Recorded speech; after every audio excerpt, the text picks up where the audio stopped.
think a couple of weeks ago when I spoke at the university. They invited me to keynote speaker, and they said, I give you 30 minutes. I said, well, okay, I do 30 minutes. And then 2 months before the graduation, and the president of university called me and said, hey, we have a lot of the Spanish speaking. Can you do 15 minutes? I said, okay, I can do 15 minutes. 2 days before the graduation, he called me again. He said, Pastor Dan, we got a lot of Vietnamese people there too. Can you speak Vietnamese and we can translate? So you have 7.5 minutes. From 30 minutes down to 7.5 minutes. So I had Dr. Michael Lay will be translate for me, and then another person do the translation to Spanish. But I tell you what, that's be fun. But only 3, but I've done 5. You're amazing when you speak and you have to listen to all different languages until, it's coming back to you. So they say, oh, it's like you play football, you touchdown, and then, wait a minute, like, come on, go back, get the ball again, and then do another touchdown. So it's be honored to be in here today. First time I've been in your country. Welcome. The music is unbelievable. We have to dance it. They make me dancing, when the worship music. Can you dance it now? And then also, when I eat, they make me to by hand, no silverware at all, So that choir is so fun, being in Nigeria, learning different languages. And I got opportunity to travel like about 44 countries. And at this moment, we got more than 400,000 students within 44 countries. Wow. I can say every single one of us can do it. Hopefully a year from now, please invite me coming back. Okay. This room will be small. This room will be small when each of us invite one person. Amen? Amen. I just feel up right now. But next year, maybe it's a lot more. When I came over to this country, no English for me at all. I cannot speak English.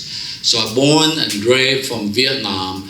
1975, the communist Vietnam took over and controlled the whole country.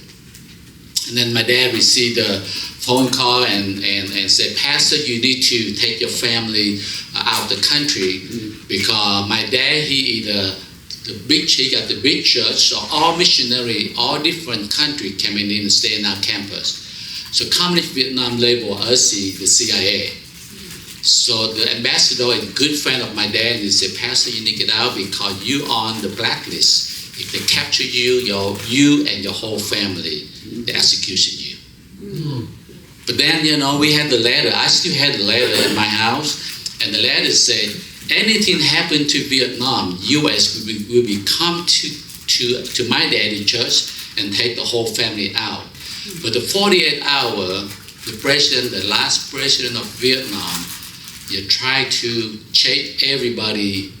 If you are not Vietnamese, you got 48 hours to get out from Vietnam because communists take control.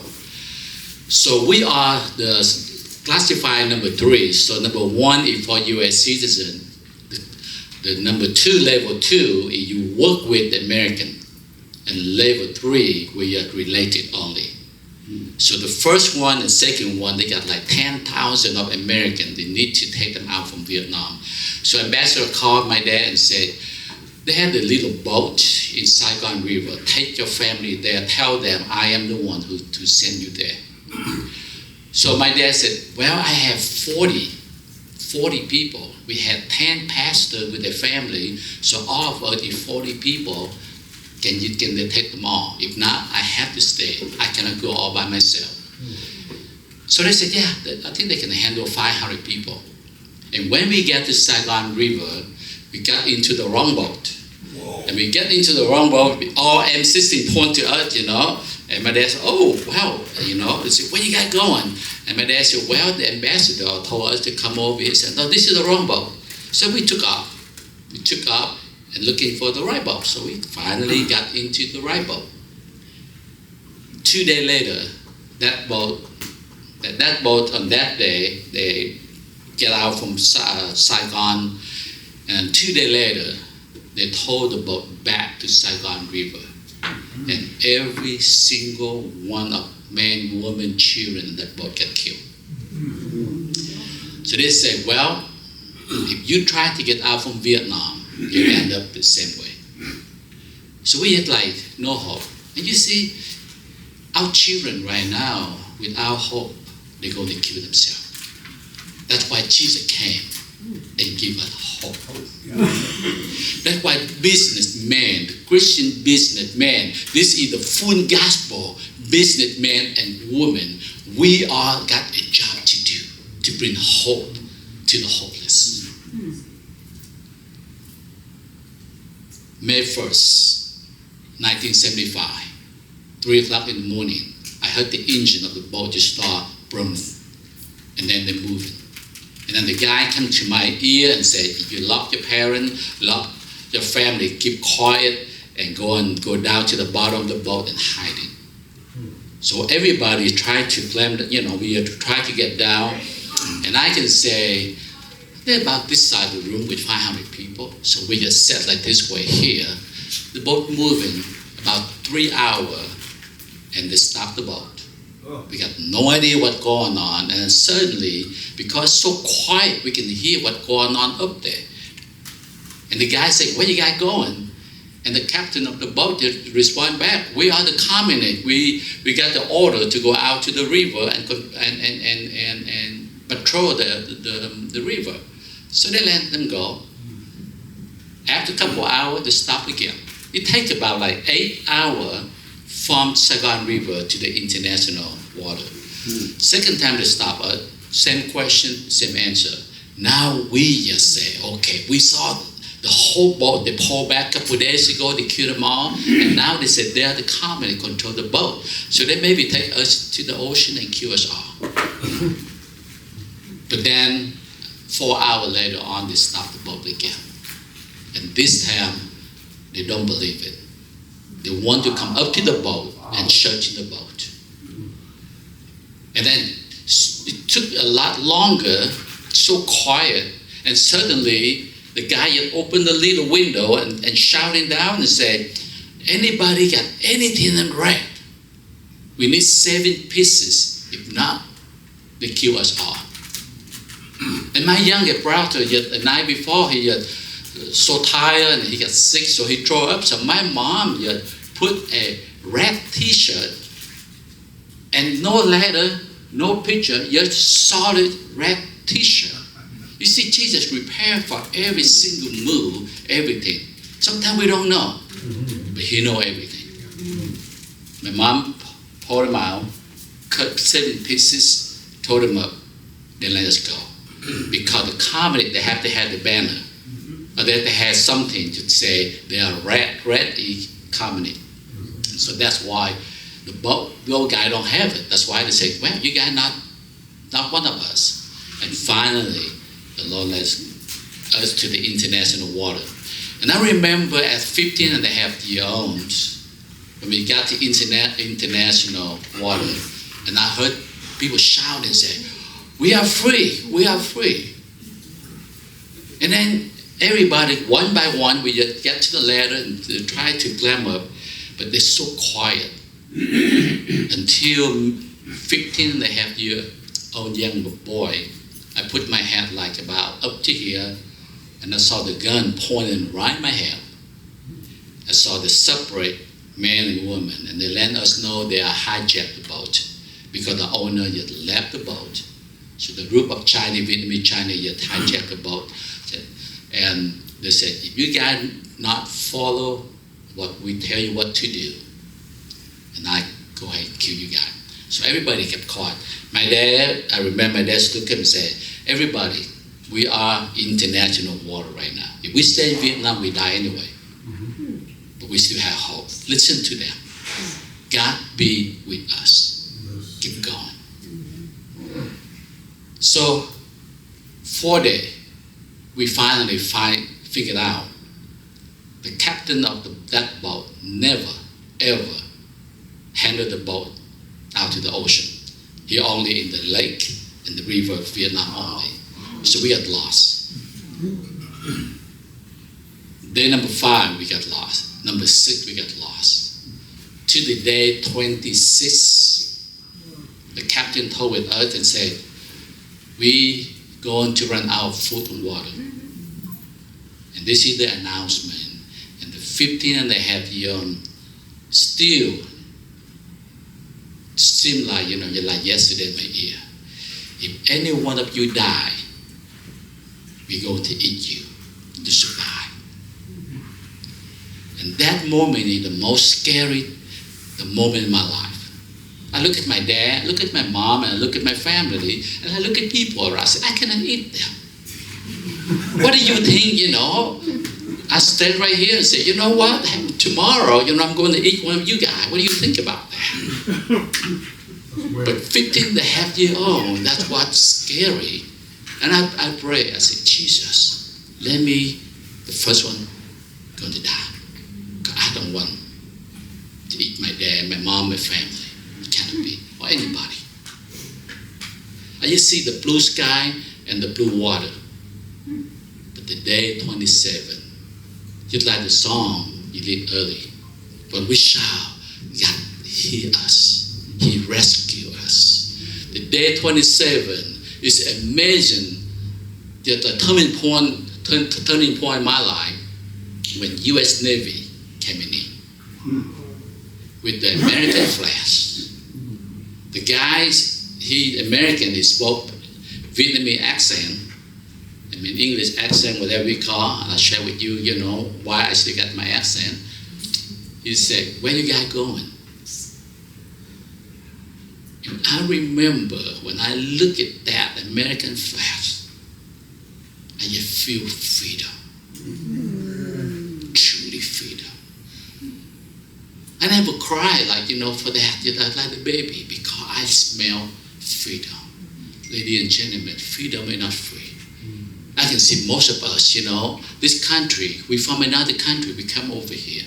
We appreciate the freedom because somebody had to die for to protect the freedom. The veteran had to put their tears, their blood, the energy to protect the freedom. So we all can sit right here.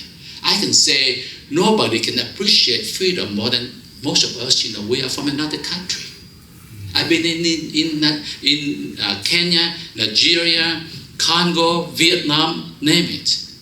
When I'm coming back here, I still smell freedom. Yes. So those of you who are veterans in this room, I would like to say thank you so much for fighting. We appreciate you very much. And then I first came to U.S., no English for me. Because in Vietnam, the oldest son and the youngest son, they don't have to go to the army. But the middle son, you get no choice. Doesn't matter how smart you are. After you finish 9th grade, you have to take the test. If you fail, army. If you pass, you continue to 11th grade. And they got another test before you can finish your high school. If you fail, army. And then you finish high school, continue. If you fail, army. When you go to college, the middleman or middle son like me, doesn't matter. I can finish college, then still army. So I said, why do I have to learn another language for? I know I'm going to die. I know I'm going to join the army. I know I'm going to die anyway. So from my little boy, I want to be the general. I said, I have to study hard to be the general. So all the war game when we played when I was young, I played general. So why do I have to learn in English? So 1974, my boss, his name is Roever, he's a Vietnam veteran. He got injured in Vietnam and half of this right side, he lost like about 60 pounds of flesh. It's like second. Take a second to change his life. And take a second to change our life. There's a lot of children, a lot of people out there. Our business, men and women, we got a job to do. So he returned back to Vietnam in 1974, and he messed me up. He messed me up because my dad is the pastor, so my dad put the school assembly, about 500 children get together, and he came over and he spoke with us, and he said, young man and young woman, the first time I came to Vietnam with gun called M16, but now I coming back with John 3:16. Wow. I said, look at that. He got all right to hate all Vietnamese people, what we do, what we done to him. But he coming back to say, John 3:16. I told my dad, I said, I want to follow his footsteps. My dad looked at me, he laughing. Remember, you are the middle son. You got the army, that's the only one way you're going. So how can you follow his footsteps? He's the evangelist, he's the missionary, he's the pastor. I said, yeah, but something ain't right here. The Lord placed in my heart, I want to follow his footsteps. A year later, communist took control of the whole country of Vietnam. And I ended up in Omaha, Nebraska. Came to Omaha, Nebraska, is not even one word English. So I just struggle. Most of the language I speaking in one finger, you're porn, you're making sign language, so hopefully you can understand, like this one.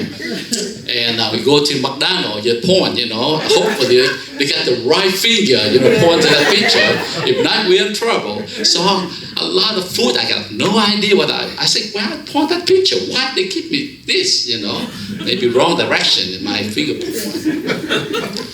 So in America, Omaha, Nebraska, my English teacher coming from China, come to America learning from Chinese teacher.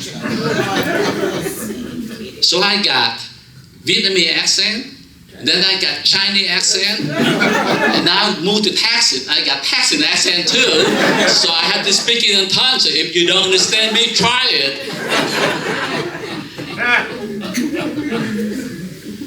It's just struggle. I mean, every night we have to open the dictionary and try to translate every single word so I can do my homework. I look at my dad, he working for 2 jobs. Coming home, got a little sleep, get up and continue to go with 2nd job. At 16, I start working. 3 o'clock, out from high school, I working until 11 p.m., coming home and do my homework and get up early in the morning, keep going. But this is what my dad told with me. He said, children, this country opened their arm, accepted us in. We need to do something to pay it back. So one token, what we can do, I want you guys to study hard so we can do something for this country. Secondly, don't be lazy. You have to work in, because this is the land of opportunity.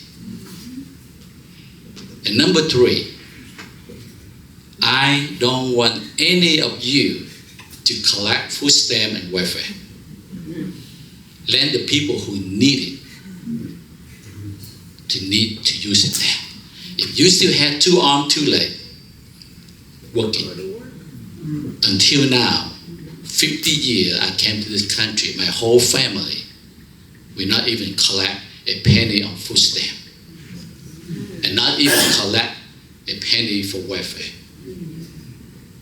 I got my son when he got into the 4th year of college, and he came to me and he said, Daddy, I think time for me to pay back for this country. I said, okay, son, what Bible school do you want to go to? He said, no, I'm not going to Bible school. I said, I'm just joking. I said, Army, Marine, Air Force. And he said, Dad, I love hiking, so I want to join to the Air Force. So today, I'm just so proud to be a daddy of the Major of the U.S. Air Force. He gave me 3 grandchildren, and I just so enjoy it. And the next year, he made me go to Germany.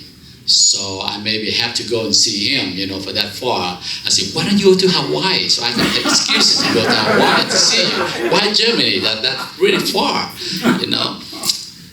Then I finished my college, got my degree, and it's not easy. When I received my high school diploma, I feel like I already done something big. I got into college 3.5 years. I just go summer, whatever I can to finish early so I can help my daddy. For family, I still had the same checking account with my dad 2 months before I got married. It's side by side with my dad. I put the money in, we try to keep the family keep going. Until 2 months before I get married, he said, son, now it's time for you to have your own checking account. Take care of your family. And I kept going. See, that's what the Bible teaching us. We're not only God, but we have to honor the family too. When the family together, pray together, worship together, we can do whatever we can. Because that's two better than one. So that's what, I try to teach our children. So, finish college, I feel when I hold my degree, I feel like I got big head. I said, now everybody will come to me and I pick and choose whatever I want to work. And how wrong I am. Interview after interview, after interview. And after 6 months, I lost hope. The last interview on the top of the hill in Omaha, Nebraska. I came in like about 15 minutes, sat in my vehicle, opened the Bible and tried to read the Bible. I said, Jesus, look at me. I read the Bible. Blessing me. That's what I think. That's what I know about the gospel. I'm the PK, but that's the way I'm thinking. So I got in, and after the interview, I knew they're not going to hire me. After 6 months, all my friends got jobs except me. The people I tried to help them in college, they got jobs except me. So when I lost my hope, the devil tried to capture.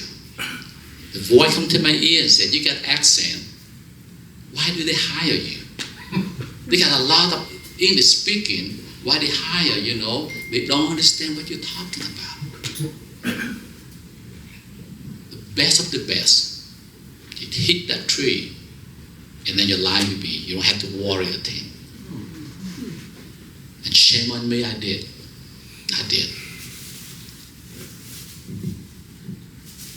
I put the reverse, and then I emptied the big tree on the down to the hill, right to the crash, close my eye, and then suddenly I did think about my mom.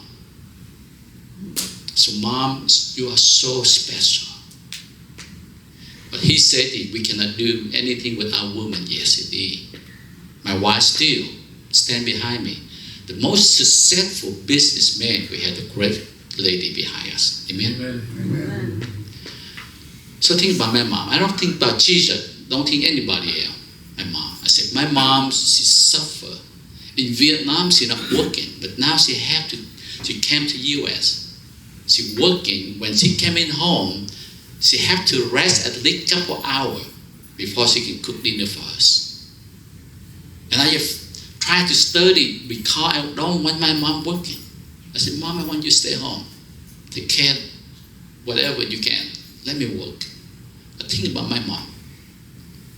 And I said, what happened tonight when my mom coming home and they said, I'm working so hard to feeding for my family, to help the family. We try to build the family here in United States. But now my son lost his hope and he killed himself. When I read the Bible, I put the Bible, on my dashboard, and then I opened the eye. So from here to the media lady right there, that far. On the side of the Bible, I saw the light coming out on that. When you deaf in your ear, your heart is shut down, God keeps you 2 eyeballs to continue to look ahead. Remember, everybody, all of us, We struggle somewhere, somehow. But God don't put the eyeball behind us to look behind us. He put the eyeball up here for us to continue to walk in. And he kept looking on Jesus and walking day by day. I hope it, not behind us, I hope it for fun. So when that light saw, I just heard only 3 letters. I love you. That's it. I love you. For that distance, I turned to the right, went home. Nobody at home at all. I kneeled down and confessed my sin. I said, so prideful because I just finished college. From no English, now I can finish something. And I put Jesus out of my life because I think I can do everything. Until I know that without Him, we are nothing. Without Him, we are nothing.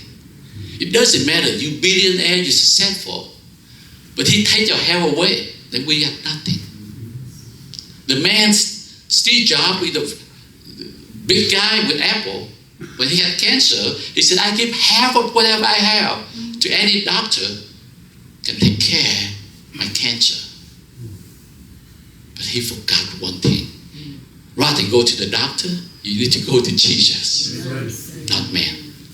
And that was the lesson I've been learning. So I kneel down and confessed.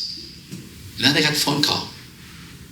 The lady called and I answered the phone and we called crying, shouting. I broke in my voice and I just said, are you sick? I said, no, I'm okay. You're sinning, you're broken, sinning. Oh. I said, well, my boss wants to see you tomorrow. I said, oh, great. Took down all information. I jumped to the vehicle and drove to the city, that city waterworks in Council Bluffs, Iowa. If you go to Council Bluffs, Iowa, get into the library, go to the section of the government, you can see my face in there. I became the second commander on that city waterworks. A couple hours ago, I tried to kill myself. And now I came in. So next day I came and the second came out and took me to my boss. And he looked at me and said, let's go for breakfast. So okay. So I thought maybe we had an interview at breakfast. We're talking football, we're talking something else, nothing about my job. Then he said, are you coming in? Can you come tomorrow? I said, yeah, I can come in tomorrow. Tomorrow came, I just sat right on the lobby and I be polite to everybody. Everybody, yes sir, yes ma'am, I bow. They took me, they introduced me from everybody, finally come to one of the office and they say, this is your secretary. And I almost dropped them. I'm not kidding, I'm not almost. I said, now I have secretary, get out of college, I have secretary. I came to the office, my office by half of this room right here, everything raining. So working for the city, you have the window like this one, look it out for your employee. I just blow all the blinds, so I don't want people to look at me, inside. I sat there, I have no idea what I'm going to do. So I talked to Debbie Smith, my secretary, and said, Debbie, would you send the memo to all people who work for me, come over to the ballroom and see me tomorrow? I'm thinking about maybe 5-6 people. In the morning came. They packed out inside the lobby. They stand outside of the building. 450 employees coming in. I stood up. My legs are shaking like this. That's what I'm dancing right here. I was shaking so bad. I just sat down and said, Jesus, help me. I cannot move. So I walked up a step, opened the door, and everybody looked at me and said, hi, my name is Dan. I want you to know the policy remains the same. Okay, this big goal. So I just turned right back to my office. And I just shut the door, I just closed everything. And I sat down and said, Jesus, you're so funny, you know. Yesterday I wanted to kill myself. You don't bless me, you know. You wait until this moment. Now you hear my voice, you give me something. I cannot. Now you're killing me. 2 days later on, my boss coming in and he just laughed and he just shook his head. He laughed and said, are you quit your job yet? You ready? I said, no, I'm not quitting. You know, I said, let's go to breakfast again. I said, oh, why do breakfast again? So we went and he said, why are you doing that? Why you call the whole company coming in meet with you? And I said, I just tried to say something and then he just said, but you know what? It's good. It's good. But they need to know you don't change the policy. Now I know. I don't even know what's my title yet. After like 3-4 days. He hired me and he took off for the convention. Left me there alone, you know. So I said, why my desk is so empty? And then I said, what happened to the guy before me? He said, oh yeah, he monkeyed with your secretary. That's why he got fired. Okay, so I said, don't monkey with her. I said, no, I'm not going to do that. So he said, if you need anything, go down to the basement. And I said, oh, so now I got a little clue to find out what is my title. So I came back and I said, Debbie, I need you to take me down to the record room. So now I know I am under one man and above everybody. The Lord placed in my mouth say the policy remains the same because I can change policy anything I want to. God is so good. For 5 years with the city, and then I said, well, too much politics. I said, this is not for me, so I working for the community college for 5 years. And then community college don't pay me enough money, so I went to the retail. So I become the retreat sales manager and I handle a number of different stores, that's for the network. And all of that training, I can work with government office. I can working with different country government. I know the system. I can work with the university and colleges. And that's the reason, one of the questions, how can you run 400,000 students within 44 countries because of the network? Each country, I have the country director. They are the one who help me. I would like to share with you at the basic men and women in this room. Take one person by faith. If Moses don't put his foot down, by faith, nothing happens. And we are the businessmen. God give us a job to do. And we are all the business women. God not only give us the job, but the Lord give you the family. We got the job to do. And we had the mission to serve. So I'm working and serving God faithfully. So the Bible that I give me say, I need to go back where I'm coming from because God made me a Vietnamese. So I went back to my country and shared the gospel for my people. 1992 is not easy to get back to Vietnam at all. But I said, you know what? If you come to Vietnam, kill me, I get to heaven a lot earlier and be with Jesus. So that's my attitude. So I just go and I don't worry, I don't scare because I look at my wife, great look, because I knew I'm not going to see her again for my mission trip to Vietnam. So right now, we have research during that time, 94 until 2000. I knew that when the company took over, they shut down all the Bible, so we don't have any Bible school at all. So I said, we need to bring the true gospel, the Bible for training back to my country. And one by one, city by city, and we got that turned out wonderfully. And then 2010, the discipleship coming in. And I focused for the discipleship. And I want to have 58,500 students And people asking me, why 500 students? I say, one student per U.S. soldier fight for my freedom. When that number passed, I said, now, Jesus, don't give me more students, but give me country. Amen. So I go to Cambodia, to Laos, and now we're in Africa, we're in 44 countries, and we got a lot more students. So I ask all the businessmen and women, today, and most of us in this room, the Lord give us the second opportunity to leave our country, to come over here.